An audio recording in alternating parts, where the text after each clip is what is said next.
নমস্কার, আজ 20 জানুয়ারি 2024 এবং গতকাল আমি একটা ট্রেড নিয়েছিলাম, যেটাতে আপনারা দেখতে পাচ্ছেন প্রায় 1200 টাকার মতো প্রফিট চলছে। এবং এখানে আমি কল অপশন সেল করেছি। ফান্ড সেকশনে গিয়ে আপনাদের দেখাচ্ছি। এখানে ইউজড মার্জিন প্রায় 72,357 টাকা। আপনারা যেমনটা দেখছেন ইউজড মার্জিন দেখাচ্ছে 72,357, বাট আমার ওপেনিং ব্যালেন্স ছিল 25,933। তো এখানে আমি কোলাট্রাল মার্জিন ইউজ করে আমি এই অপশন সেলের ট্রেডটি নিয়েছি। এরপর পুরো ভিডিওটা আপনারা অবশ্যই দেখতে থাকুন। ভিডিওটা অনেকটা লম্বা হয়েছে, তাই আমি এরপর ফাস্ট ফরওয়ার্ড করেছি।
যেমনটা আপনারা দেখছেন অপশনের প্রাইস 0 হয়ে গেছে এবং আমি বেশি দেরি আর না করে এখানে এক্সিট প্রাইস বসিয়ে দেব।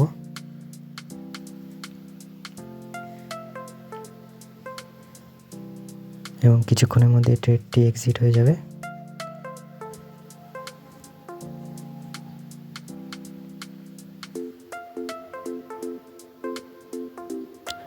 যেমনটা আপনারা দেখছেন এই ট্রেডে আমি 1815 টাকা আমি প্রফিট করলাম।